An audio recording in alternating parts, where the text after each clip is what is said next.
without further ado, we have Arnaud Montebourg, who is Minister of Industrial Renewal, just arrived and joining us on stage. Arnaud Montebourg.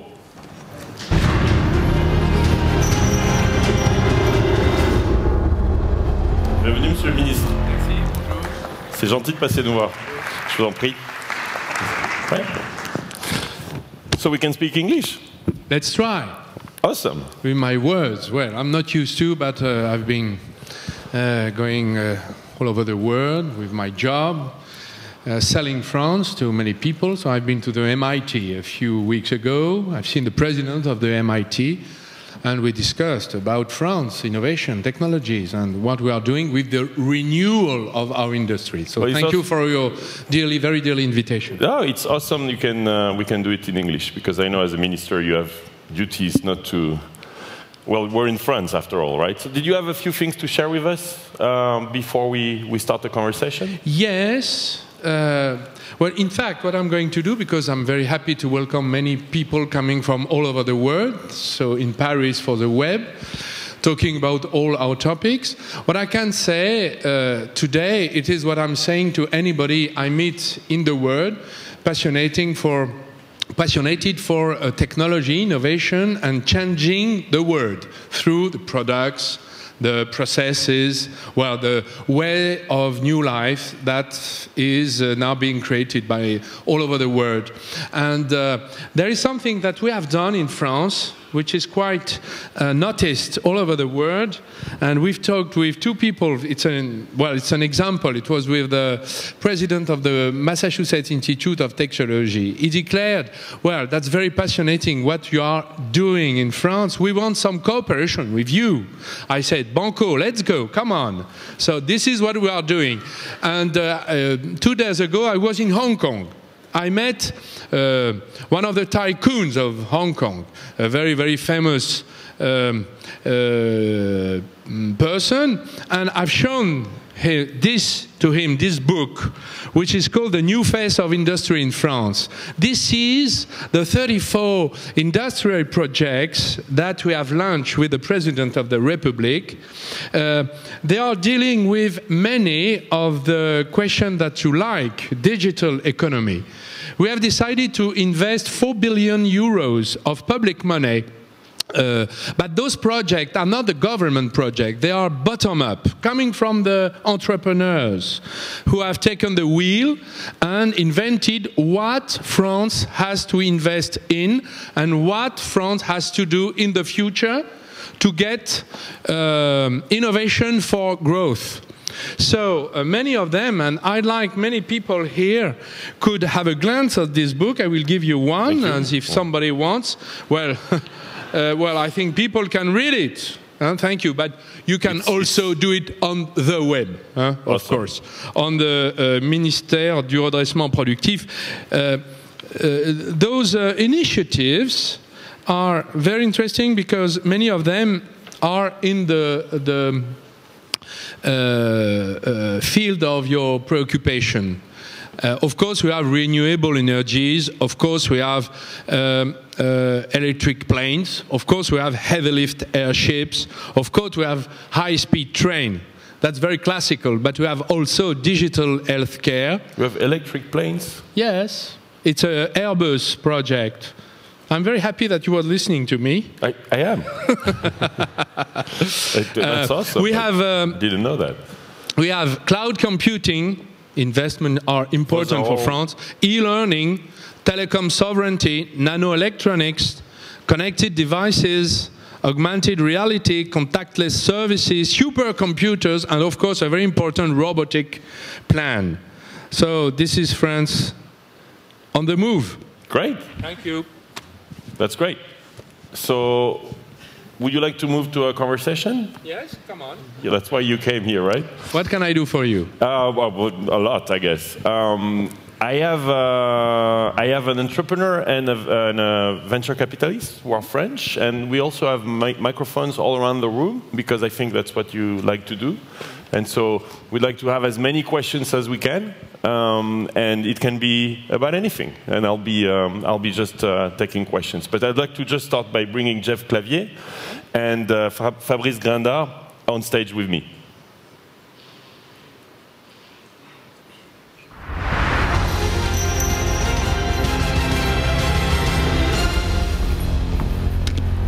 So, hi. Fabrice is an entrepreneur, and Jeff Clavier. They are both mostly in the US, I would say, right? Yes. Yeah. So welcome.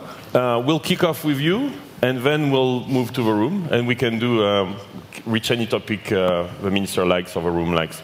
Jeff, you want to start? Actually, we agreed that was okay. Fabrice, you want to start? Yeah, I guess I have a quick question. Often in France, people think that the word efficiency is connected to the word, economic liberalism. And when you look around the world, especially in the Nordic countries, we have very progressive social models, sometimes, more progressive than the French one, with efficiency. And they've done wonderful things in like Sweden and Norway, et cetera, like they have capitalized retirement systems. They have a retirement age index with life expectancy. They don't have employment contracts anymore. Now it's at-will employment, which created flexibility. And there's none of these limitations which prevent small companies from becoming big because they become over-regulated. And that's not even to talk about all the things happening in Eastern Europe, where you're seeing in Estonia, you can create a company online in 5 minutes. You have online medical records, online school records. And so the question, for you is, as France, and have you considered having more fundamental reforms, keeping the French social model, but making the economy more efficient in general, especially with things like labor market flexibility? Yes, it's a question, a very classical question, and that I have heard this question formulated in many countries. But I would say first that we are a great innovative country, and our social laws has never been an impediment for that.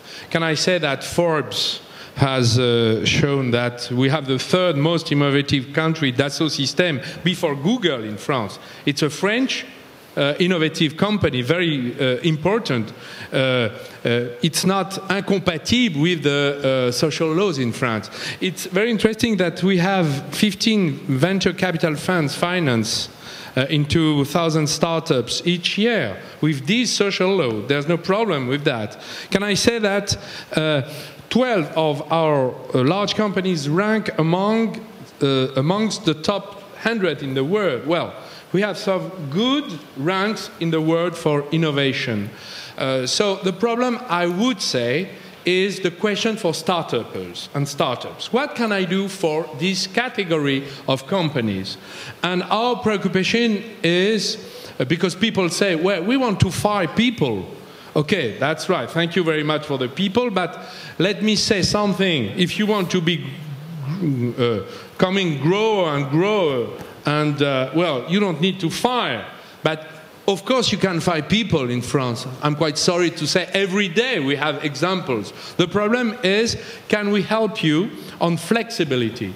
And there is something that's changing in France because the majority of unions have decided to sign with the management of the companies an agreement, a national agreement to accept flexibility in some conditions, which is a better thing for dialogue instead of fighting into each other. Well, it's more constructive.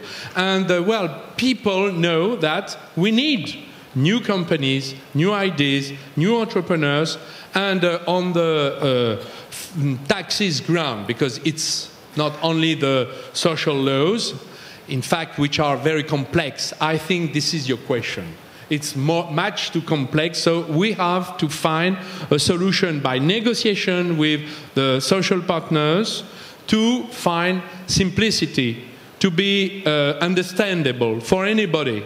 You are coming from Russia, we're coming from Japan, you're coming from Saudi, we're coming from California. You want to understand what's going on here. Well, you don't need to hire a lawyer and then a barrister and then any judicial expert to understand what's going on in France. So this is our trouble. That's the reason why the Prime Minister has decided what we call un choc de simplification. How would you say that in English? Simplification shock. Simplification shock. So you understand. That's what we are doing now. Come Thank on. you. So we are doing it. It's very heavy because we have 1 kilogram of loads. So that's in companies. So people and also employed people say, what are my rights? So everybody wants to know what is the law. And it's one of the human rights to understand the law that's going to make your life. But you understand that there is a huge difference between countries like the UK or the US in how you can. Well, Clara, she's an entrepreneur here, and she spoke yesterday, and she said, actually she had a message for you. She said, what you could tell the minister is, I want to be able to hire fast and fire fast, so that I'm flexible. And it was a question of cost as well, since she mentioned that she had to give 18 months of wages to someone to actually get rid of that someone who wasn't performing. So I think the key thing, and I love as you said, get rid of that someone. Let me translate, Jeff, for you. If you if you have a startup and there is nothing, it might sound as negative, but to be able to hire, you have to be able to, when it goes bad, reduce the size of the team really fast. And what she was saying was, it takes 18 months here, or you have to pay 18 months.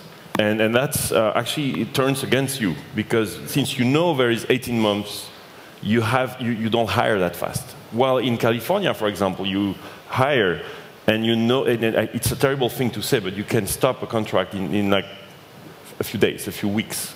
I know in France it's not very well understood, but that's the way the startups can, grow a team of 50, and then it doesn't go very well. They adapt to 20, but then they hire even more, and they become a Google or a Facebook. Well, it's important to say that we are not Californian. We're French. Let me say you the first thing. And we have a tradition to help people, to protect people. They don't deal alone. They are not alone. Okay. The question for us is to find a good balance between protection and what you need. This has to be discussed. It's going to be discussed. But we're different. And many social models are different. I know many guys who have been to United Kingdom, and they said, well, it's very good, we have high wages. But when the crisis came, they were fired, and then they had nothing to live. So what did they do? They came back through Eurostar, they came to Paris to have social security, because they didn't have there. So you understand, you have different solutions to same problems. I think you misunderstand the point. I'm not against the French social model. I think the French social model is fantastic. It helps the needy. Thank you very much, sir. And I agree with that. I just think we can do it more efficiently. And I think the Nordic countries, don't look at the UK and the US, look at Sweden, look at Norway, look at Denmark. And there, they have a combination of a very strong social model with flexibility at the labor market. I'd love to have a comment from a country, from Sweden or Norway, if there is anyone around that like to intervene at one point. Well, and I'm sorry to repeat myself, but it did not stop France being a very innovative country, being a great creative nation. And some people say your motto is liberté, égalité, fraternité. And some says you should add creativité. Liberté, égalité, fraternité, et créativité. That's our ADN. Is it not? It's our blood. But is it not old-fashioned? Should we not change that? What? Liberté, égalité, fraternité. You think it's still relevant? Well, we've made a big revolution that everybody in the world has a pattern. So I don't want to change this pattern. Okay? It's our history. My guy, where do you live? In Greenland? No, San Francisco. In North Pole? I was just curious if you thought it was still... Well, you're French or not? I am French. You should remember what France has given to you. Thank you, Mr. I do. Thank you very much. If I may bring the point of view of the investor on the table. So you're right in saying that French engineers are great. I used to be one of them. The point is, it's a global world, it's a global market, and because of entrepreneurs visa, like the one that the UK has passed and the one that we've been working on for the last 3 years, getting voted in the US, French entrepreneurs will be able to choose the country where they actually want to build their company, which is awesome because it gives flexibility. The three issues I see for France to be competitive in that global market, one is the one you mentioned, which is higher flexibility. And the point is, the reason why we create so many jobs in California and we have such a low unemployment is that we can contract or get rid of people as we need to, as they don't perform, as economic issues sort of arise. But the point is that we create the jobs first and then contract afterwards, as opposed to thinking really hard for 12, 18 months whether we can afford hiring one more person. So flexibility there will be a key issue for you. Second one is the challenge with taxes. The most recent sort of changes have made it extremely very challenging. And I pay a high degree of taxes as well. It's like what, 49% or something like that. But yeah, by the way, people think California is a tax heaven. Just let me correct you. It's not. I'm However, paying as much as I was paying in France. Capital gains. So the value that you create through your startup is only taxed 38%. So understanding that this is your threshold, if you tax an entrepreneur 75% marginally, including pretty high tax rate on capital gains, is just really a deterrent, and they will move out of France if they can. So if you want to keep them, you know what you have to do. And I think that the third thing is the issue with Dailymotion. Let's get Dailymotion mentioned. So the fact that Dailymotion was not a good deal and you decided to not accept the Yahoo offer, I will say it's your decision. You are the main sort of shareholder through Orange. Fine. The problem is that the message you sent to us investors is that if there is a great company that could be the target of an M&A by one of the US giants, we will not let it go because it's a French jewel. And I'm sorry to say that that's just wrong, because there is a lot of value that the ecosystem, the French ecosystem, would get in working with a US company like Yahoo. Not only would the founders make a lot of money, turn into angel investors, and push back a lot of cash into the ecosystem to support French companies, but also they would be trained on the way things are done in the US. And I do believe that that would add a lot of value to the ecosystem.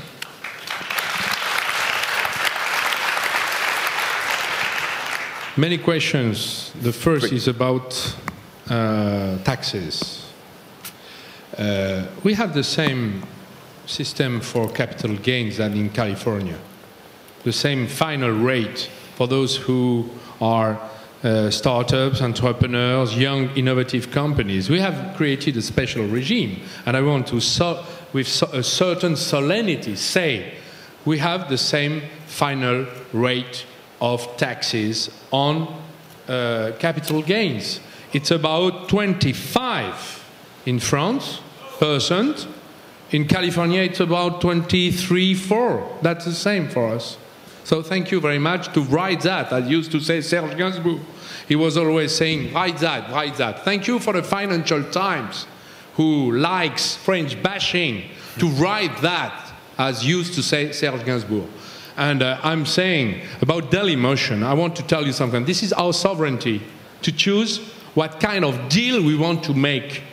Exactly when the President of the United States, without any recourse on any court of appeal, can decide that Dubai will not buy the American ports because it's the owner. He will decide that, for instance, without any court of appeal, that a Chinese company will not buy a petroleum company, American, in Texas. Well, we've decided, because we are a shareholder in France Telecom, in Orange, that that was not a good deal. Why wasn't it a good deal? Because Yahoo, we had mistrust. Yahoo had killed many startups that they had bought before, first. Second, Yahoo, and I can remember that Madame Meyer, Mrs. Marissa Meyer, said, oh, we have bought Tumblr, But I make you a promise, I will not destroy Tumblr. So there was a problem about the credibility of Yahoo to keep the, what we call in French, pépite. Comment vous allez Jewels. Yes, jewels. And Dailymotion is a jewels. So jewels our strategy is not to stop any kind of deal. We want a good deal, a win-win deal. And my proposal to the number 2 of Yahoo was to say 50-50. Let's go, come on, all together. I said, no, we want to eat Dailymotion. And I've said, sorry, I keep my meal. That's all. And I want to say you something. Now, Orange has invested 30 millions as investment inside of Dailymotion. And we are making now new partnerships with Dailymotion all over the world. It will not be with Yahoo, but it will be with some very respectable competitors of Yahoo. And what's the problem? Why Yahoo has accepted in Japan to be in a minority, and when he talks with me and Orange in France, it should be a majority for him. Why Yahoo has accepted the same scheme for China and refused it for France? So we're quite sorry. We are very respectable. I would say and that's what happened, nothing else. Is there any message for the world? There is only the message that we didn't agree that deal, but we would accept many others. Do you know that we are the first destination for American investment in Europe? In industrial. Ask IBM, General Electric, what they think about France. And I'm quite sorry that all the people who say that France is bad, has problems, they watch too much TV, or they read with excess The Economist, which is a specialist of French bashing. I call them the Charlie Hebdo of the city. Let me push back a little bit on the taxes thing, because you're saying... sorry, there was a third question. Well, there's flexibility, but you addressed the flexibility, but you addressed it earlier. But two things. I'll just answer your question. So, when a Japanese company and another Japanese company bought 2 gaming companies from the US, Barack Obama didn't go against it, and they paid 400 million and 150 million. So the point is, there is so much that the government should do getting in the way of business. And once again, it's your prerogative. You were the shareholder, so I respect that. The point is, though, that this detail around, oh, we were open to another offer or deal didn't really transpire. What we heard is, you have a great startup in France, and the government will get in the way of an M&A. And that's something which is dreadful for us investors. Because he wants to make money, you know. That's his job. His job is to make money. So if he tries to sell a company and then suddenly you block it, he's scared. Well, I'm just telling you something. It's very good you want to make money. I'd like to make money with you, but my conditions has to be the same as mine. We have to make a deal. A deal is one-to-one. It's not you decide and I accept, because I'm the state and the government. The government has interest. I defend the French interest. I'm quite sorry about that. And the point of Yahoo is that they did the deal in Japan and China 15 years ago when they got started. So we are coming from China with the Prime Minister. I've been 5 days over there. I've seen Mr. Li Ka-shing in Hong Kong. We talked about the 34 industrial plants. Well, we have said to all those companies, come to France. We want you to invest there. So we are one of the most open economy of the world. And I would say that every of those companies know that we have a very special, attractive tax cuts, rebates, what we call crédit d'impôt recherche, 6 billion euros of tax cuts per year for those companies who invest in research and development. And we have decided to extend it on innovation this year. So all the companies know that. There's one thing I want to push back on. One comment and then we take a question. One comment. You said explicitly, taxes in France, capital gains, 25%. But it's only in like certain reasons, if you hold it forever, etc. I build a company today. I sell it in 2 years for 100 million. I've given 20% of the company to my employees in stock options.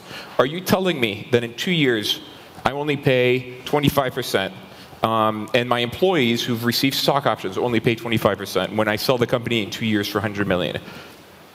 There is an hesitation to reinvest your money in France. This is the condition. If you do it, you will have 25. That's right. It's a deal. We are tough in business. We're quite sorry. Like yeah, you but are. no one actually does that in real life, right? Like, I make money in the US, I can sort of walk away with 62% of my gains. And yes, if I reinvest, I will get a better cut. There's not a condition. And my understanding is that if you don't reinvest, it's not 25%, it's much higher. So, look, we're not here to convince, you won't convince us to come back. We're just trying to help you sort of keep your entrepreneurs. We'll gladly take them. Listen, listen. Thank you very much for your advice. And we are listening to what we are saying. But we have some preoccupations. And I think we may pursue the same goals. So perhaps next year, when I will be next time invited, thank you, Loic, I will tell you that we are in progress. Cool. Thank you very much. All right, we'll take a first question from the room. I think you have a microphone. Can you just introduce yourself really briefly? Hello, my name is Philippe Salin. Where are you from? From France. That's okay. Yeah, it happens. I created a company 5 years ago. It was quite a great success. We get many help from the States at that time, and the story was not possible without the States. But for me, there were in many situations confusion between the help of the States and what they ask us at the end. They help us with Crédit Impôt Recherche. We had authorization from the Ministry of Research. Okay, it's a great product, blah, blah, blah, blah. Get to the question. Yeah. And then the tax office say no. So we have to reimburse this money. So can you explain why in the States there is confusion? Or you give or you don't give, but... Thank you for your question. We have problems. Serious on that ground, and we are trying to change the situation. And many companies, little companies, say and write to me and say, "What's this mess?" So we are trying to solve it. And thank you for your question. It's a real problem on what we call security. Mm-hmm. What you need is to know where you are going, what are the provisions you can make. So we understand that, and this is the objection that I can say we have to work on. Thank you. There is a question right here, behind us. Hello, everyone. My name is Jean-Manuel Rosan. I'm the founder of a global search engine that was made in France called Quant. But before that, for 30 years, I was a professional investor, I was a trader, and I was in finance doing private equity deals around the world. I want to address a few of the issues here that were spoken. I want to tell you that, of course, for taxes, for instance, if you have a holding company and you own more than 5% of a company for more than 2 years, when you sell your shares, you pay 5%. Then, of course, the money is in your holding company. If you distribute it to yourself, you're going to pay high taxes. But if you reinvest it, you will benefit from that statute again. So for some aspects, France is very favorable. I just want to make a suggestion here to the Minister for flexibility. We have a statute called Jeune Entreprise Innovante, Young Innovative Company, and it could be possible that just for those companies that have that statute, when they hire people, they can be allowed to downsize with more flexibility. What's your question? That's a suggestion. We'd like questions, please. But Philippe, please finish, but that would be ideal if we had questions. No, my point is that from a tax point of view, France is not exactly the way it is perceived. And I'm more addressing the two persons that are here to tell them that there are very good tax statutes in France, and I'm asking the Minister to consider the fact that for young innovative companies, you can allow them to downsize with more flexibility. That would be the answer. That was a comment. Thank you very much. Yeah, it's a good... No question. It's a good suggestion, because we have created and extended the status of young innovative companies. And in those companies, there are important cuts on social taxes.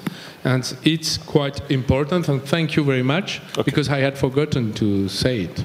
Great. So one question, hopefully. Yes, it's a question. Where are you from? Bonjour, Monsieur le Ministre. I'm French. French. Isabelle Vogel from LinkedIn. My question is, we had on stage yesterday Travis Kalanick, the CEO of Uber. Do you know Uber?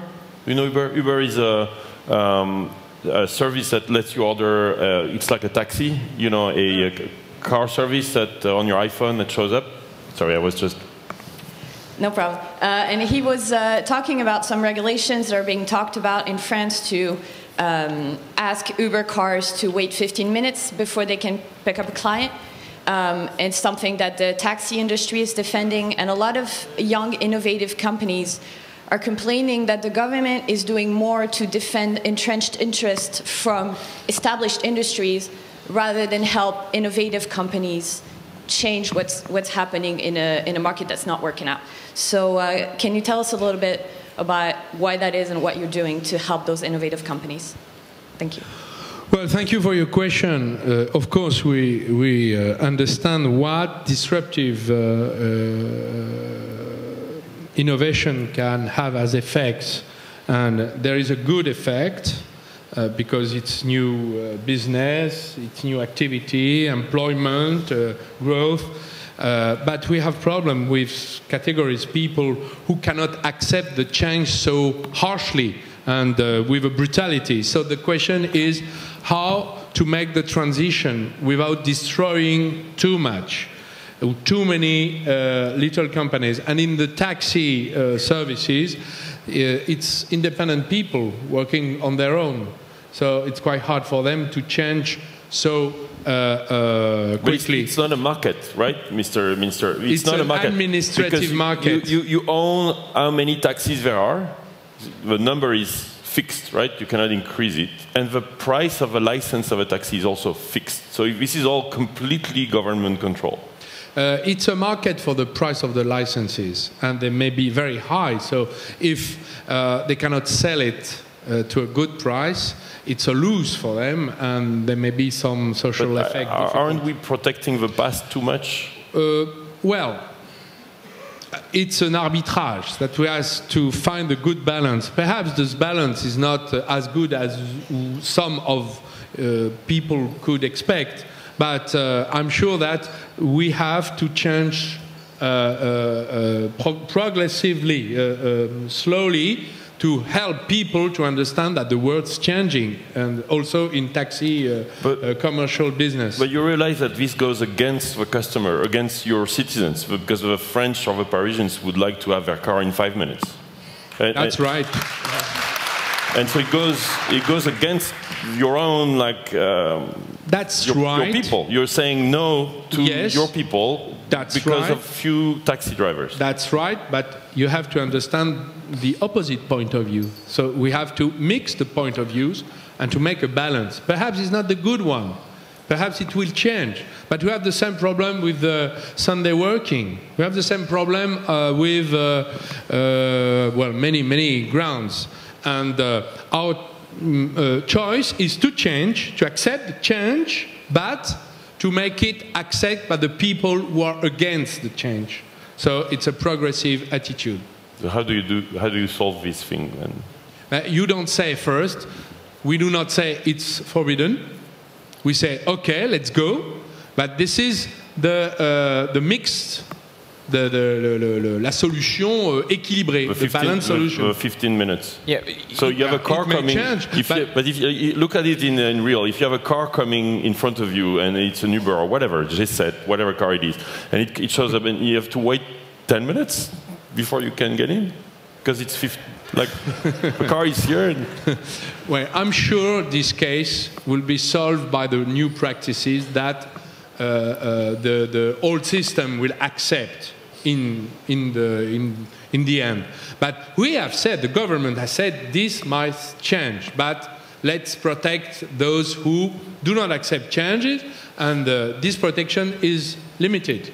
Okay? Allow me just a personal suggestion. The problem here is that, if you allow me, I'm going out of my role just for a second, is that countries around us see this as us trying to slow down startups.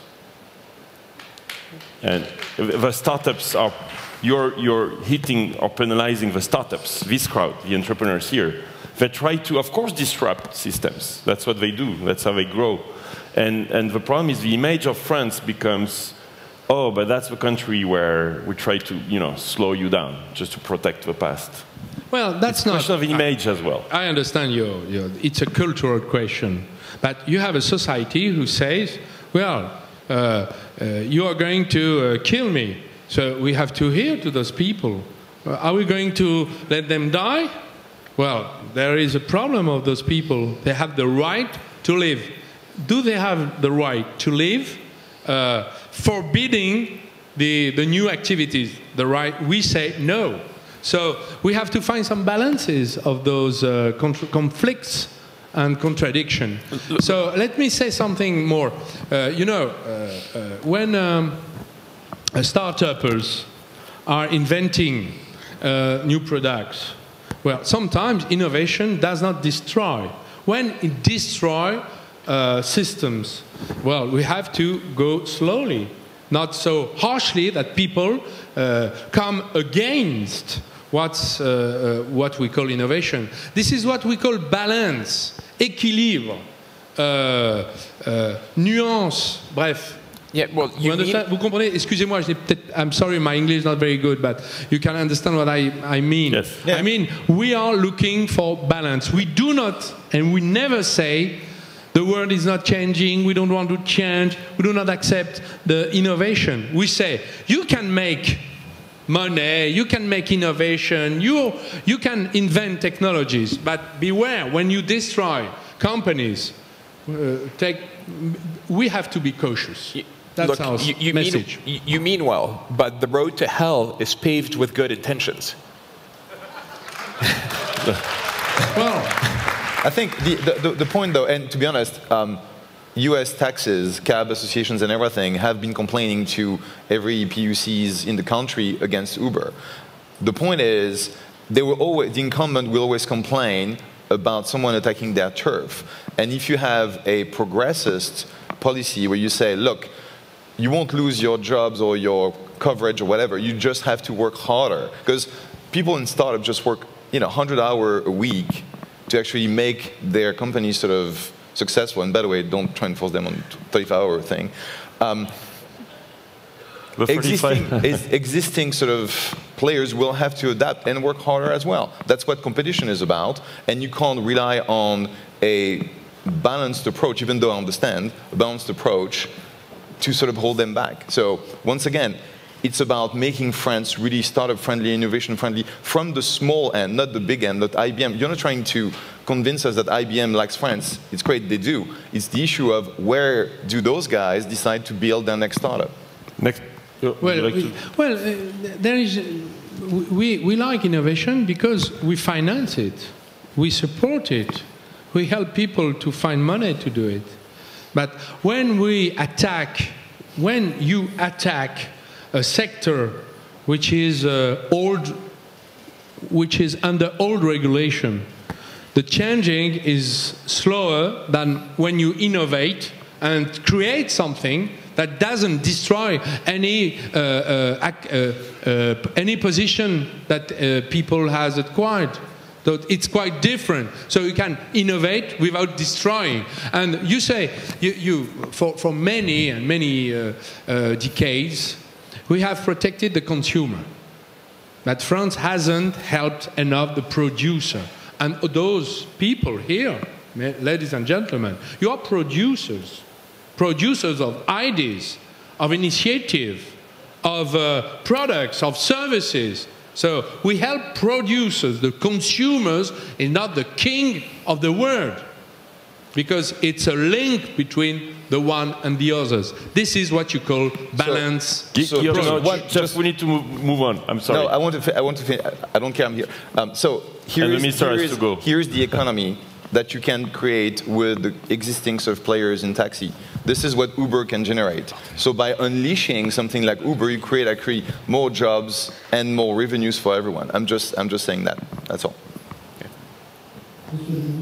Mr. Montebourg, good morning. I'm Guillaume Buffet. I'm the president of Renaissance Numérique, which is a French think tank focused on improving democracy and citizenship at the digital age. I'm going to ask you a question on behalf of, for instance, la Ligue des droits de l'homme, the International Federation of Human Rights, and le syndicat de la magistrature, the French Magistracy Union. You've just talked about liberty a few minutes before.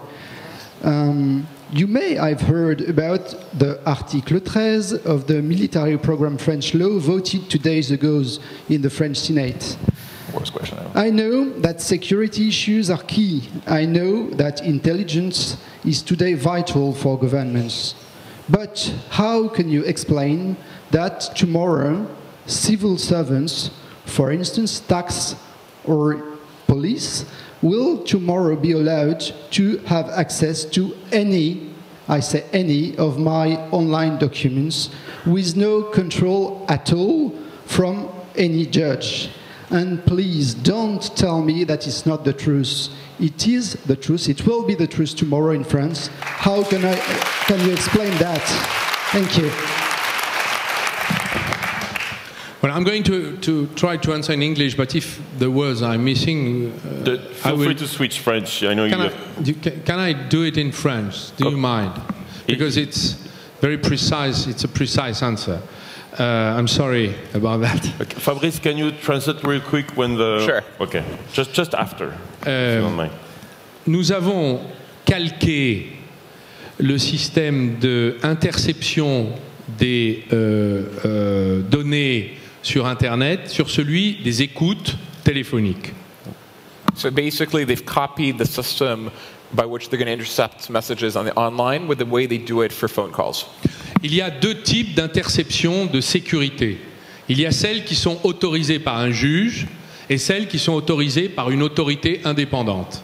Celles qui... There are two types of interceptions that are allowed, those that require a judge or those that require independent authority. Celles qui sont autorisées par un juge sont rattachées à la recherche et la poursuite d'une infraction qui a été constatée comme il est nécessaire dans un état de droit. Donc le juge porte atteinte aux libertés parce qu'une infraction a été commise et qu'on cherche les coupables. So in the case of the ones that are approved by a judge, there's a suspicion of a crime, and therefore the judge approves violating the person's personal privacy because they are suspected of being guilty. Le juge n'est pas compétent pour porter atteinte aux libertés lorsqu'aucune infraction n'a été commise, mais l'État a le devoir d'empêcher des infractions de se commettre lorsqu'il a connaissance par des renseignements que celles-ci pourraient venir à se commettre. C'est le problème du terrorisme, des trafics en tout genre, des infiltrations qui sont nécessaires de mener pour protéger la sécurité des autres personnes qui respectent les lois.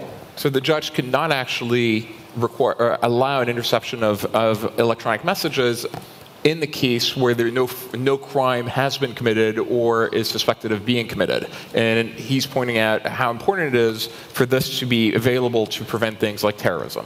C'est la raison pour laquelle, lorsque le système d'écoute dite administrative a été créé en 2006, ce n'était pas un juge qui était chargé de contrôler, parce que ça existe depuis longtemps, mais une autorité administrative indépendante qui s'appelle la Commission nationale des interceptions de sécurité. So in 2006, they created a system to listen in on conversations for things where crimes haven't been committed yet. The name is whatever he said it was. Thanks for the translation. Cette commission a été chargée de contrôler, de la même manière qu'elle le fait sur les écoutes téléphoniques administratives, les interceptions de sécurité. Donc il n'y a pas de juge, mais il y a la même autorité administrative, dans les mêmes conditions d'indépendance, et avec la même responsabilité, c'est que ce n'est pas un policier lambda qui peut déclencher les interceptions de sécurité, c'est seulement et exclusivement une autorité rattachée au Premier ministre. So this special authority, which is attached to the Prime Minister, can use the same rights that they've had to do intercept phone calls when a crime hasn't been committed yet, but to prevent things like terrorism for electronic communications. And it's not any cop who has access to the information. It's not even a judge. It's actually that specific entity which answers directly to the Prime Minister. Par ailleurs, ce sont les recommandations de la Commission nationale des interceptions de sécurité, car il y avait avant un vide juridique. Ce vide juridique est comblé, donc ça donnera des possibilités de recours aux gens de saisir cette commission, ce qui aujourd'hui est un non-droit ou un no man's land juridique qui ne permet à personne d'abord de saisir une autorité. Donc on peut considérer que c'est un progrès, et par ailleurs, le Conseil constitutionnel a validé, notre Cour suprême a validé ce dispositif sur les écoutes, les interceptions téléphoniques en 2006. Donc nous considérons que ce processus, qui est calqué sur celui de 2006, est valide sur le plan de la protection des droits individuels et des libertés publiques. So in the past, there was no legal recourse to go against us, but now they've filled the judicial void, basically, and given that this is based on a system that was implemented in 2006 for listening on phone conversations, they figured that the system is legitimate as well for electronic communications, and in fact, the French Supreme Court has validated the fact. The minister has to leave. As you can understand, he has a few other things to do today. So thank you very much for coming here in a way which is no talk, right? Or like you just had introductions, so I really like that. In English. And taking any questions. So. Merci. Merci. Thank you very much. Merci, Monsieur le Ministre.